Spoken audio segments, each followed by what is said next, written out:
난이도가 상향됩니다. 뭐라?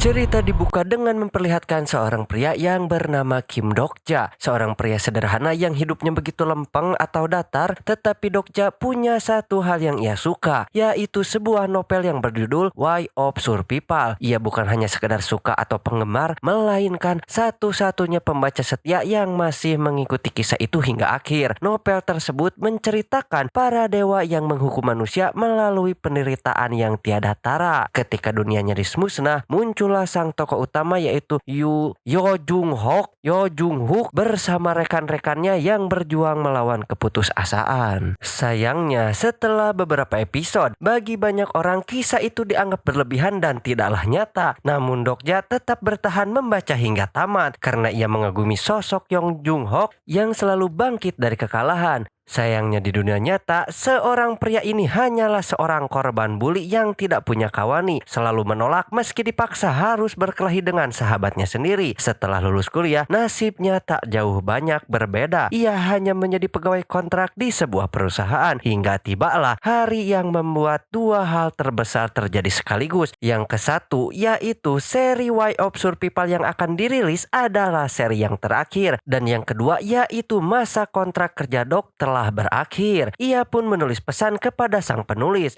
berterima kasih atas kisah luar biasa itu. Namun Dokja juga mengkritik akhir ceritanya yang terlalu menyedihkan dan menghancurkan kisah-kisah sebelumnya. Ia pun menulis dengan jujur, berharap penulis membuat versi akhir yang lebih indah. 이 소설은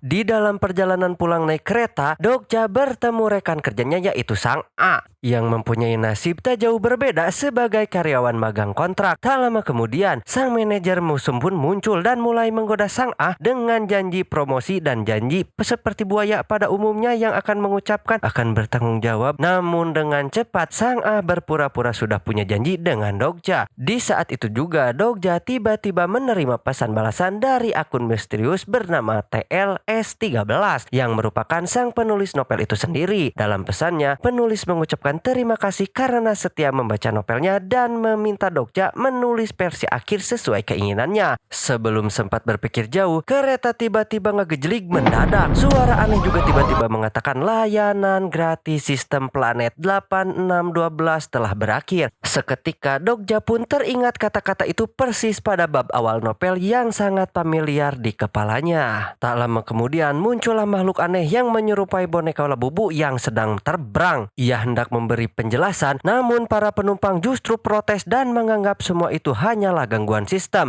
Bahkan salah satu dari mereka berani membentak boneka itu. Karena ia buru-buru membuat makhluk itu marah tanpa ampun, Labubu pun menembakkan sinar dari matanya dan menewaskan orang tersebut. 빨리 출발시키라고.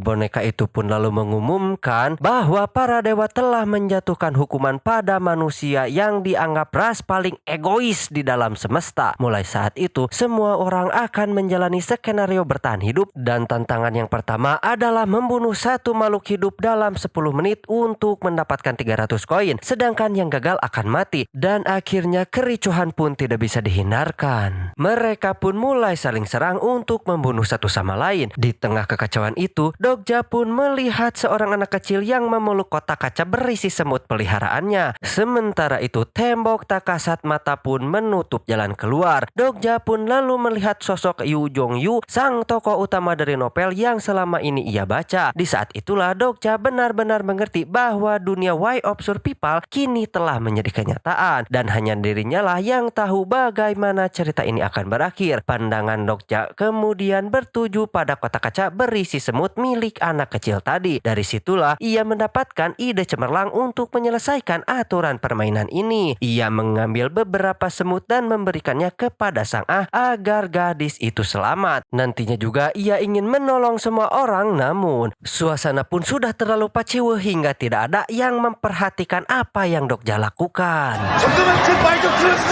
Tanpa pikir panjang, Dokja pun membunuh seekor semut dan seketika sistem mengumumkan bahwa satu orang telah menyelamatkan menyelesaikan skenario ini. Barulah semua orang mau mendengarkan Dokja dan sadar bahwa istilah makhluk hidup ternyata mencangkup hewan bahkan serangga. Sayangnya jumlah semut di tangan Dokja tidaklah cukup untuk semua orang. Kekacauan pun kembali pecah ketika sang manajer koplok serakah muncul berusaha merebut kotak semut demi keselamatan dirinya sendiri. Dokja pun kemudian melihat seorang pria yang hendak membunuh seorang gadis tua atau nenek-nenek. Ia bergegas menyelamatkan si nenek itu, tetapi terkejut begitu ia mengetahui bahwa si pria ini adalah Kim Nam-han, yaitu salah satu karakter dalam novel Why Obscure People. Menyadari dirinya lemah, Dokja pun segera menukar 300 koin hasil membunuh semut menjadi kekuatan fisik. Namun, si Naham terlebih dahulu mendapatkan sponsor kekuatan dan langsung menukarkannya kemampuan transportasi gelap. Dalam kejap mata, Dokja pun kembali dihajar habis-habisan. Di tengah keputusasaan, ia melihat kapsul berisi telur semut terlempar dari kotak di dekat kakinya. Ia pun merampas kapsul berisi telur semut itu. Sistem pun langsung menghitung ratusan makhluk hidup mati sekaligus dan Dokja pun mendapati banjir koin. Dengan cepat ia menukar koin tersebut menjadi kemampuan refleks tinggi lalu membalikan keadaan hingga berhasil mengalahkan Nam-ham. Dan begitu waktu skenario pun berakhir, sistem akhirnya membunuh semua peserta yang gagal. Kepalanya berlubang satu persatu termasuk sang nenek yang tak sempat untuk diselamatkan. Di saat itu juga Labubu kemudian muncul kembali. Ia pun menyampaikan bahwa para dewa telah menonton dari luar dan sangat terhibur oleh tontonan tadi.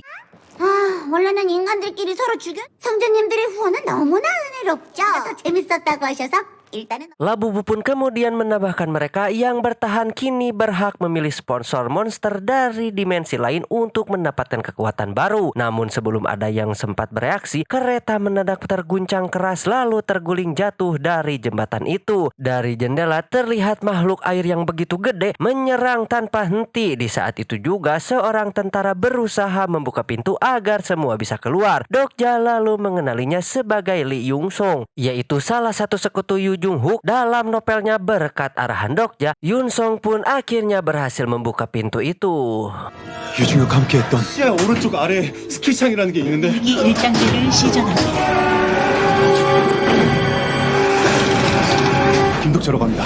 자, 일단 나가시. Di tengah kekacauan, anak kecil pemilik kotak semut menolak pergi karena marah pada Dokja telah membunuh semua semutnya. Dokja pun langsung menggendongnya dan berlari menjauh. Namun ujian belum usai, sistem tiba-tiba menambahkan tantangan baru menyeberangi jembatan yang rubuh demi 1000 koin. Terlihat naga air pun muncul dari bawah mengguncang jembatan hingga terputus. Dan untuk membuat tontonan semakin kejam, si Labubu pun bahkan menambahkan para korban menjadi zombie dan memerintahkan mereka menyerang yang masih hidup. Dalam situasi genting itu, Sang Ah pun tiba-tiba menyadari adanya kekuatan baru dalam dirinya. Dari tangannya keluar benang sutra yang kuat dan dengan cepat ia menggunakan untuk membuat jalur penyeberangan bagi semua orang. Dan dari kejauhan, Dokja melihat sang tokoh utama tengah bertarung sendirian melawan gerombolan zombie. Pemandangan itu membuat Dokja teringat isi novel yang pernah ia baca bahwa di stasiun Chungho Muro, sang tokoh utama akan mati saat menghadapi naga api. Jika hal itu benar-benar terjadi, seluruh dunia juga akan ikut berakhir.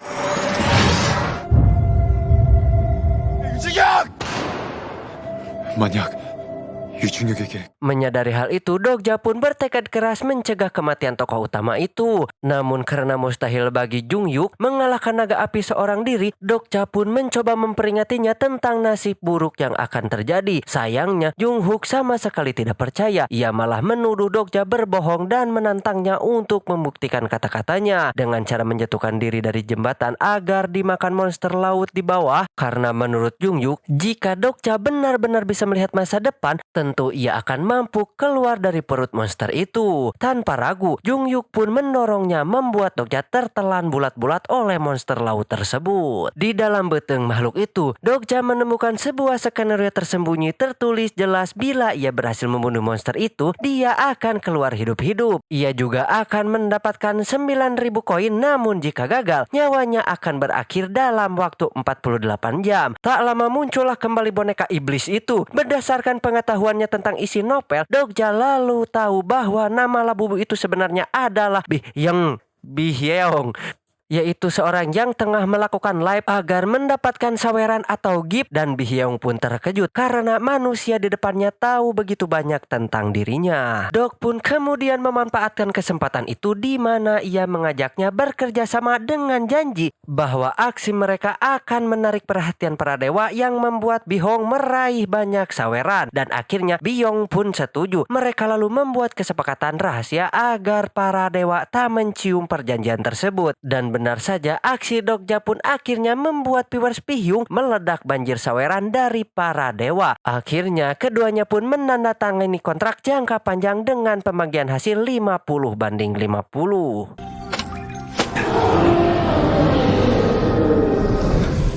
이제 마지막. 보상으로 9천 코인을 획득하였습니다. 할 건 아니고 1대 교환 시청할 건데. Namun situasi berubah drastis ketika cairan asam mulai memenuhi lambung monster itu. Dengan cepat Dokja pun meminta Labubu mengeluarkan tas ajaibnya, benda yang hanya diketahui oleh sedikit makhluk. Di dalamnya Dokja membeli sebatang tusuk gigi yang kemudian ia gunakan untuk menyumbat seluruh lubang tempat keluarnya cairan asam. Berkat kecerdasannya, ia pun berhasil membunuh monster tersebut. Ia pun lalu mengambil bola inti monster itu dan memerintahkan Yong menukarkannya dengan item baru bernama Ether. Dan sebagai bonus tambahan, Labubu memberikannya paket formula. Dokja lalu mengambil skin masker agar ia bisa bernapas di dalam air dan keluar dari permukaan. Begitu muncul ke daratan, Dokja langsung dibanjiri notifikasi dari para konstelasi yang ingin menjadikannya sponsor. Namun ia menolak semuanya dan meminta Yong menonaktifkan fitur itu. Setelah itu, ia pun bergegas menuju ke stasiun Muro untuk menemui Jung. Dalam perjalanannya, rasa lapar menyerangnya hingga ia memutuskan mampir ke sebuah toko. Tak disangka di tempat itulah masih ada beberapa orang yang selamat. Sebelum sempat berbincang lama, seekor belalang raksasa tiba-tiba datang dan menyerang dengan refleks. Dokja pun berlari sambil menggendong salah satu korban dan berhasil menyelamatkannya. Wanita itu pun kemudian memperkenalkan diri sebagai Jeong Haiwon. Namun sebelum sempat beristirahat, muncul sekelompok orang yang ternyata sejak awal berniat membunuh Haiwon dan rekan-rekannya. Menyadari bahaya, Dokja pun menukarkan 1.500 koin miliknya untuk membeli skin bertarung, dan pertempuran pun tak bisa dihindarkan. 코인 투자. 근력에 1,500 코인을 가슴. Pertarungan itu pun kemudian dihentikan oleh kemunculan seorang pria yang berpakaian rapi lengkap dengan dasi. Sosok yang entah kenapa tidak terasa asing di ingatan Dokja. Bersamaan dengan itu, Sang Apun dan kawan-kawan lainnya ternyata ada di lokasi itu. Mereka semua akhirnya berkumpul kembali meskipun Dokja masih merasa ada yang janggal karena Jungyu, sang tokoh utama, ternyata belum berangkat ke stasiun Muro. Seperti yang seharusnya terjadi dalam alur novelnya, dari situ Dokja pun akhirnya sadar skenario di stasiun tempat ia berada sekarang belum selesai. Artinya ia tidak akan bisa bergerak ke tahap berikutnya sebelum seluruh aturan di tempat ini terselesaikan. Menurut skenario, setiap orang di stasiun Gimho diwajibkan membayar pajak sebesar 100 koin agar bisa tetap di sana setiap harinya. Tak lama setelah diberitahu oleh pria berdasi rapi itu bahwa Dokja memiliki banyak koin, mereka pun mulai menuntut agar Dokja membagikan sebagian miliknya untuk menyelamatkan mereka. Namun tiba-tiba Dokter sadar ia akhirnya mengingat siapa pria berdasi itu. 주민들이 죽어도 상관없다. 도와드릴게요. Sosok tersebut adalah Chunho Inno, seorang monster yang telah meninggalkan kemanusiaannya demi kekuasaan. Mengetahui hal itu, Dokja pun menolak keras untuk memberikannya koin kepada makhluk tersebut. Sebaliknya, ia bertekad menyelesaikan skenario di stasiun itu demi membebaskan semua orang dari pajak yang menindas dan dari kekuasaan si monster pemakan daging manusia itu. Dan skenario kali ini menuntut mereka untuk membasmi seluruh monster di area stasiun tanpa batas waktu dengan hadiah sebesar 5.000 koin bagi yang berhasil. Sebelum memulai misi, Dokja teringat kisah Hwon di dalam novel. Dalam versi asli ceritanya, Hwon kehilangan teman-temannya saat melawan Chunho Inno di sebuah tor serba lalu tewas. Namun kali ini Dokja pun berhasil mengubah takdirnya dengan menyelamatkannya. Setelah membuat senjata dari kayu dan lakban, mereka kemudian berjalan di sepanjang rel bawah tanah yang gelap gulita. Untungnya teman Dokja yang kini memiliki skill mengendalikan hewan langsung memanggil sekumpulan kunang-kunang untuk menerangi jalan mereka. 너가 생각했던 거 있잖아. 보여줘봐. 오, 이기령. Namun kedamaian itu tak berlangsung lama karena para monster segera datang menyerang. Dalam kekacauan itu, Sang Ah diculik oleh salah satu monster. Dokja dan yang lainnya pun langsung mengejar hingga akhirnya tiba di sarang tikus raksasa. Pertarungan sengit pun terjadi hingga mereka bisa unggul. Saat mereka terpojok, monster itu mengeluarkan jurus andalannya, yaitu penjara tangan ilusi. Tangan itu dapat menjebak korbannya di dalam kekuatan terdalam hingga tersisa sampai mati. Sayangnya, Hiwon dan Yungsung berhasil terkena tangan ilusi itu dan diperlihatkanlah mimpi paling buruk yang mengerikan yang dialami oleh Hiwon dan Yungsung. Ketika situasi semakin genting, Dokja pun memanggil Labubu untuk membeli sebuah item. Ia membeli energi putih murni yang mampu menembus kekuatan ilusi. Dengan benda itu, Dokja berhasil menghabisi sang monster dan menyelamatkan semua orang.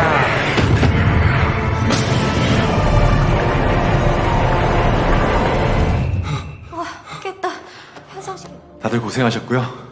Sebagai hasil dari kemenangan itu, masing-masing anggota tim memperoleh item baru. Hiwon mendapatkan 2 pilihan pisau, Yungsung memperoleh pelindung lengan, si bocil menerima helm mainan pengendali serangga, Sang Ah memperoleh jubah, sementara Dokja sendiri mendapatkan sebuah pedang buntung. Dan agar pedang itu kembali utuh, ia membutuhkan item langka bernama Either of Eye yang masih tersembunyi. Sebelum mereka kembali, si bocil menemukan sebuah batu biru misterius. Dokja menjelaskan bahwa batu itu dapat memunculkan efek penjara ilusi bila dimakan. Lalu ia pun menyimpannya. Namun rekan-rekannya mulai curiga karena Dokja seolah selalu tahu kejadian yang akan terjadi. Dokja hanya senyum dan berkata bahwa dirinya hanya memiliki kemampuan untuk meramal masa depan. Mendengar hal itu, Sang Ah pun bertanya kapan dunia ini akan kembali normal. Dokja pun kemudian menjawab bahwa dunia baru akan pulih jika berhasil menyelamatkan 99 aturan main skenario yang tersisa. Namun hanya satu orang yang sanggup melakukannya, yaitu Junghook, sang tokoh utama. Masalahnya, Dokja tahu bahwa Junghook akan tewas dalam pertarungan melawan naga api, dan jika itu terjadi, dunia akan hancur. Karena itulah Dokja pun bertekad menuntaskan skenario di stasiun terlebih dahulu agar bisa menemukan penghalang waktu dan menemukan Junghook. 모든 시나리오를 클리어하고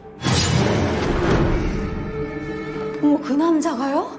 잘생겼어. Sementara itu, Hiwon pun menyadari bahwa untuk mengakhiri skenario dan membebaskan diri dari rantai penderitaan ini, mereka harus menyingkirkan monster berdasi itu. Tanpa ragu, ia pun langsung terjun ke dalam pertarungan sengit melawan pria berdasi dan para pengikutnya. Meski lawannya bisa mengubah lengan menjadi monster, Hiwon yang dipenuhi tekad akhirnya berhasil mengalahkannya. Namun saat hendak menghabisinya, warga muncul dan melarangnya karena takut tindakan itu memicu skenario baru yang lebih berbahaya. Dalam kekecauan itu, si pria berdasi memanfaatkan kesempatan itu untuk kabur dan berhasil melewati pembatas yang tak bisa ditembus siapapun. Namun tiba-tiba sebuah peluru menembus kepalanya dari kejauhan. Ia tewas seketika. Dari skenario itu pun dinyatakan selesai sehingga Dokja dan yang lainnya bisa lewat. Dan si penembak itu ternyata adalah Lei He. Begitu aturannya berakhir, mereka semua langsung berpindah ke lokasi baru, yaitu stasiun Chunghomuro. Tempat skenario berikutnya dimulai. Di sana mereka langsung bertahan hidup dari serangan monster dengan cara berdiri di dalam kotak hijau. Namun jumlah kotak itu sangatlah terbatas, membuat semua orang panik dan saling berebut untuk tempat aman. Lei He yang ternyata adalah murid Junghook menyampaikan pesan kepada Dokja untuk menyelamatkan dirinya sendiri karena ia tahu di mana kotak berikutnya akan muncul. Menurut Ji, jika Dokja selamat, Junghook mungkin mau bekerja sama melawan naga api dan mencegah kehancuran dunia.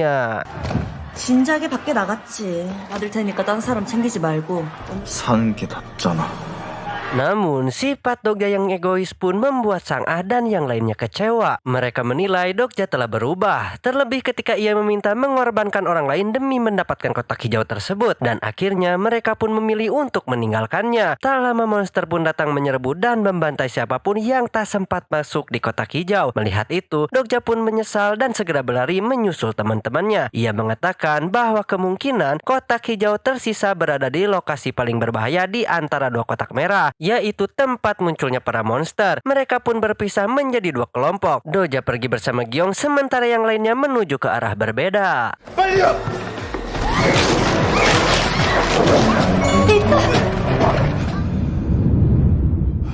Setibanya di lokasi, Dogja mendapatkan Junghook telah menepati kotak hijau terakhir. Junghook pun berkata bahwa ia bersedia bekerjasama melawan naga api dengan syarat Dogja harus menaruh Giong di kotak hijau itu. Karena tak ditemukan jalan lain, Dogja pun nekat memakan batu biru itu dan terperangkap dalam penjara ilusi. Di dalamnya, Dogja pun terpaksa harus melawan ketakutan terbesar dalam hidupnya, yaitu masa lalu kelam ketika ia membunuh temannya sendiri, mati demi menyelamatkan diri dari para pembuli. Kenangan itu pun menghantui hingga ia pun bertemu dengan Junghook di dimensi yang lain yang menjelaskan bahwa inti dari setiap kisah adalah pengorbanan seseorang demi menyelamatkan yang lain. Setelah itu, Dogja pun kehilangan kesadaran. Beberapa waktu setelah terjebak di dalam ilusi, Dogja akhirnya sadar. Ia pun terkejut mengetahui bahwa teman-temannya telah melindunginya dari serangan monster selama 3 hari penuh. Bahkan sang tentara pun terluka demi memastikan ia tetap hidup. Tak lama, ronde kedua dari skenario pun dimulai. Dogja pun mengumumkan bahwa hari itu akan muncul sang naga api. Karena tergerak oleh pengorbanan rekan-rekannya, Dogja pun memutuskan menggantikan peran sang tokoh utama dan menghadapi naga itu sendiri. 뭔가 대신 활용과 싸워야 돼요.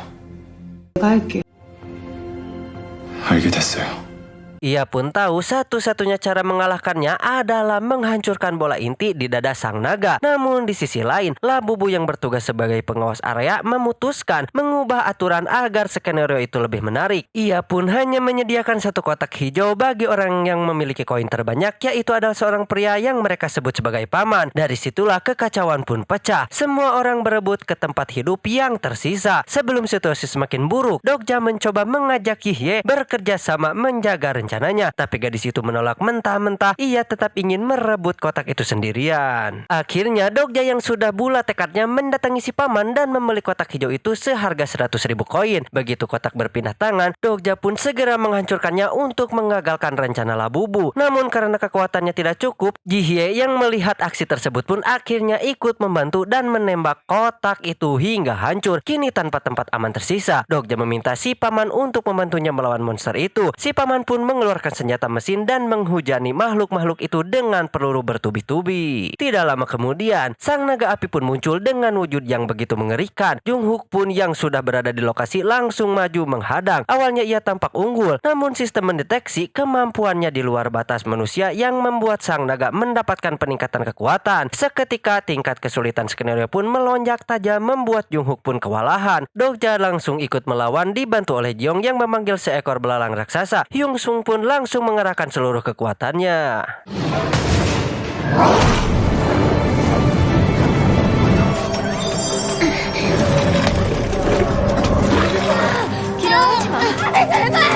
Saat Dogja hampir menghancurkan inti sang naga, naga itu pun tiba-tiba pulih kembali. Di saat itu juga Junghook pun yang sempat tumbang bangkit kembali dan bertarung habis-habisan hingga gugur di medan pertempuran. 죽는다.